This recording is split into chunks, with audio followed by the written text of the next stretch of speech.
Welcome to the Teaching Change Podcast, where we explore issues of social entrepreneurship, education, and innovation. I'm your host, Jerrid Kalakay. So on today's episode, we're going to be talking about finding balance. What does that mean? How does someone go about finding balance? And is it even really possible? So on a previous episode, we talked about basically recharging your own batteries and understanding the need to recharge oneself in order to really stay in the game for the long haul. And defining balance, everyone talks about work-life balance. Is that a true existence? Is that even possible? You know, the thing that's difficult about finding balance is, what are you finding balance with?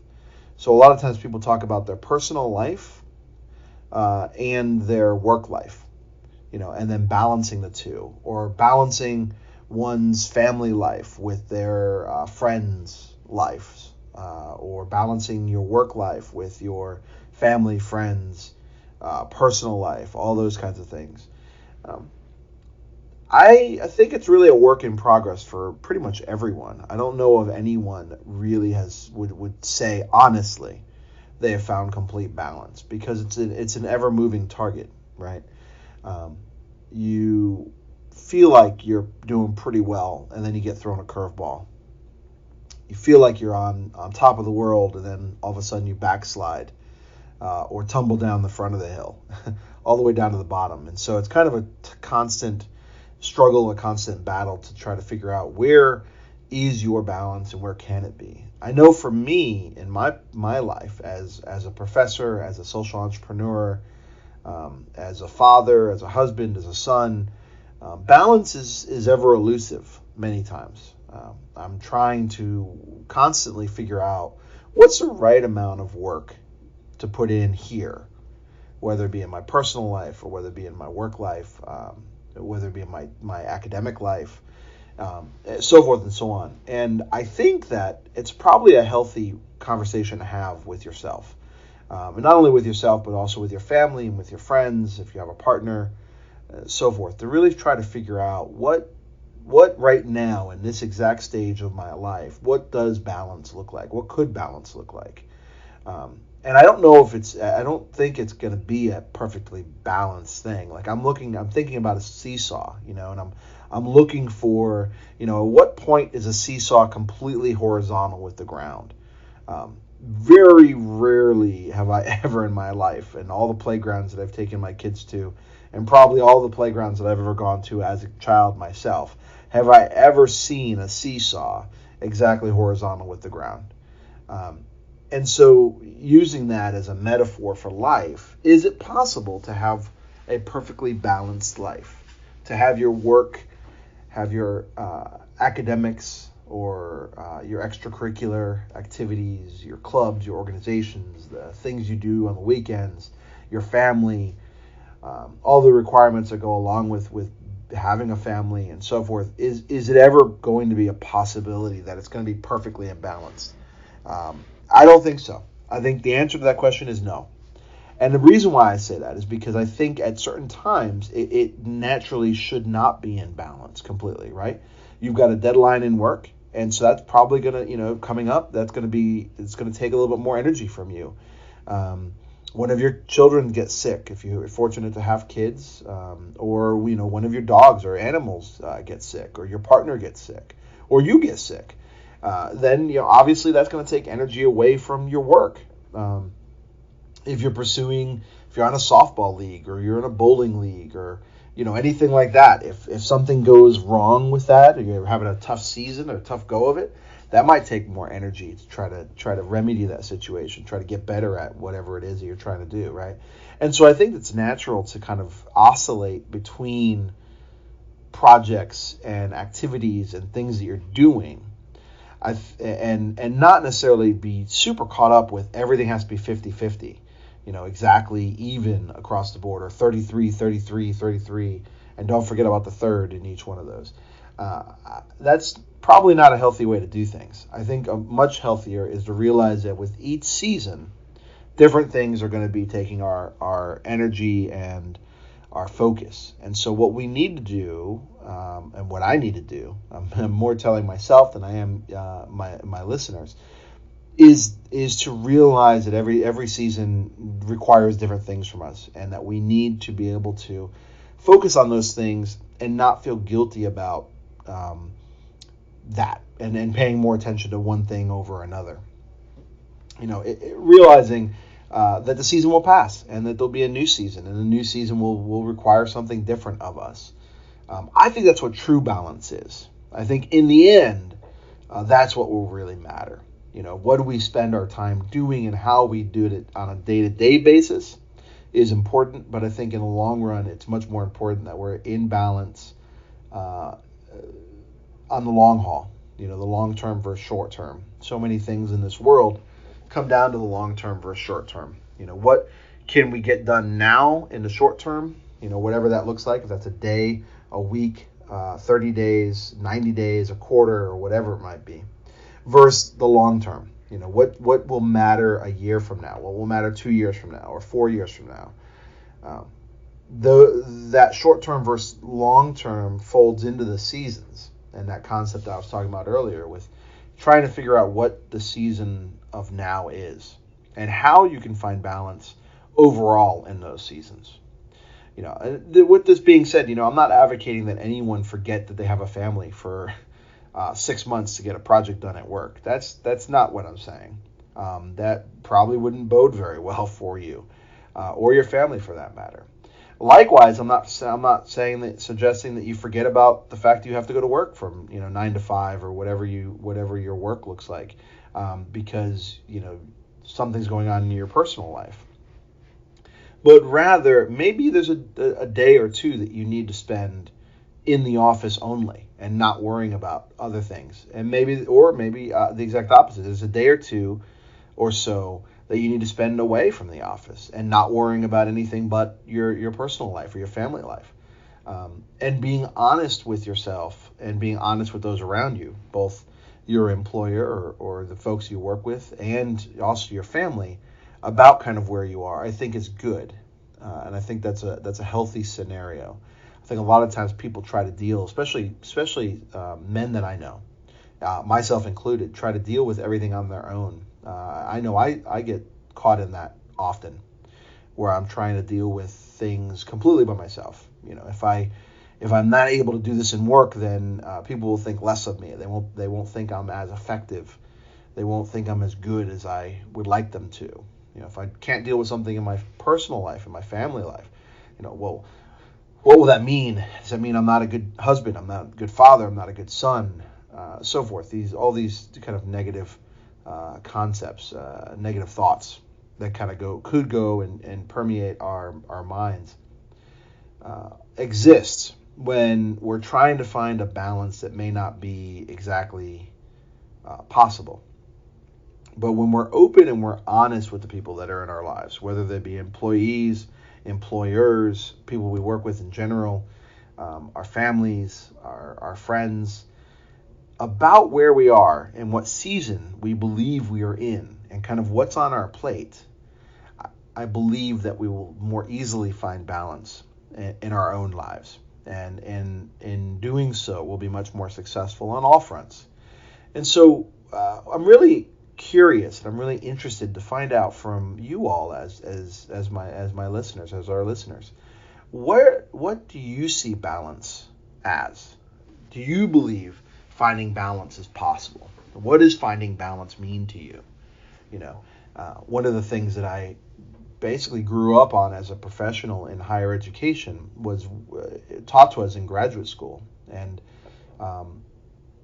in graduate school at Florida State University in their higher ed program, shout out to FSU, not doing so well in football, but that's okay. They're still doing well in the classroom, so good going. But nonetheless, in Tallahassee, Florida State, I went there for my master's in science in higher education. And one of the very first things one of my professors talked about was finding work-life balance. And how can we do that as professionals? And I remember thinking, as a 20-something year old and in a professional preparation program to work as a professional at a university or a college, I remember thinking, wow, the that's probably not that big of a deal. Like, I don't really need to worry about finding balance because I'm just going to go out and I'm going to do the best job I could possibly do. And I want to make a name for myself in this field of higher education. And I kind of dismissed it all. And I think a lot of my classmates did as well. I don't think that any of us really focused the time and energy that we needed to on having a conversation with ourselves about what that could look like. And I think partly because it's all in the abstract. When you start to think about what your life's going to be after X or after Y, whatever those X's and Y's are, whether they're a graduate program, law school, medical school, college in general, after you get married, you buy your house, whatever those X and Y's are, you start to think somewhat intellectually about what that's going to be like, but you really don't know what it really is. It's all in the abstract, right? You don't know what it's like being a parent until you become a parent, if you happen to be fortunate enough to do that. You don't know what it's like to get married until you get married, right? If you're fortunate enough to do that. You don't know what it's like to buy a car, a house, so forth. Like you know what it is intellectually, but really fully, you don't have any idea. And so it was the same thing for me when I heard about the work-life balance in graduate school. And it wasn't until many years into my professional life that I start to realize that I needed to take some time for myself and for my relationship, and for my partner, and for our life together, and so forth. And it was a long, hard road and lesson for me to learn, because what I was basically doing is I was trying to make the biggest impact in my professional life as possible. And so 8, 9, 10, 15 hours a day, working during the day and then going to events in the afternoon, in the afternoon or evening for work was perfectly acceptable. Not only acceptable, but it was encouraged. So I would work, my 9 to 5, and then I worked in campus activities, so I helped put on events and concerts and different things, which is a lot of fun. But it is also still work. And so I would get home at, midnight or 1 o'clock in the morning sometimes. And I did this pretty extensively for at least the first, 3, 4, if you ask my wife, probably 10 years of my professional life. And what I did in that is, yes, I made somewhat a name for myself at some level. But in doing that, I also neglected a lot of things. I neglected myself, my personal well-being. I neglected my relationship. I neglected my life outside of my work completely. And in the long run, that will never work. In the short term, it might have worked well in a particular focused area, but it won't work in the long run. And I still have a lot of colleagues who I knew from that time that seem to be still doing that same thing, or that seem to be still trapped in that same rat race. So I encourage you to think about, what does balance look like for your life?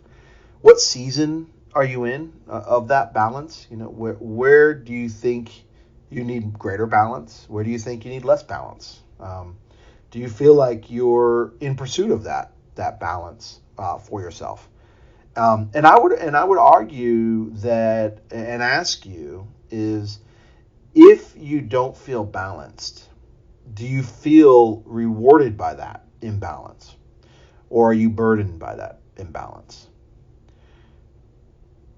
And it's pretty deep concept. So do you feel rewarded by that unbalance? So if you are, whether it be in work or in your personal life, are you getting the rewards, whatever they may be, for that imbalance? Or are you being penalized? Are you being martyred or hurt by that imbalance? And realize that whether you're being rewarded or whether you're being punished by that imbalance, that the pendulum could always swing the other way. That your reward today could be a punishment tomorrow, and vice versa. And the pendulum swings like I said, both ways. The door swings both ways. The pendulum swings both ways. Whatever metaphor you want to use. So what we're rewarded for today might be what we're punished for tomorrow. And that's something that we all have to deal with. We all have to think about. And so I would encourage you to think about where is your balance, and where can your balance take you, and what does that look like? For social entrepreneurs, for social innovators, balance is a really, really, really important concept, because they're balancing the triple bottom line: the people, profit, planets. They're balancing the social value creation, the doing well in the world, with the profit and the profiting models, the revenue. And so there's a lot of balance to be found in that. There's a balance of the storytelling. How much of the story do you tell versus how much of the money do you try to make? And realizing that you as one individual, as a social entrepreneur, a social innovator, can't do everything all at once, right? You've got to build a team, again, that is balanced. And so what does that look like in each one of your lives? I encourage you to spend some time this next week thinking about that, analyzing that, figuring that out, and then we will talk next time. Thank you for helping me kind of figure out some of my own balance. This is I have not done a single show just by myself in a while. I've had only guests on. And this week I thought that I would analyze balance a little bit with you all, just as Jerrid Kalakay, not as Jerrid Kalakay interviewing someone. So I appreciate. Hopefully you enjoyed this episode. I appreciate your listenership. You've probably noticed that we've redone our website. We've redone teachingchangepodcast.com. We've also rebranded some of our stuff for our third season, which debuted last week. Appreciate and honor your journey with us. And if you dig our podcast, you dig the show, please leave us a review on iTunes or Stitcher, or the greatest compliment would be to share us with one of your friends. Till next time, be nice and change some stuff.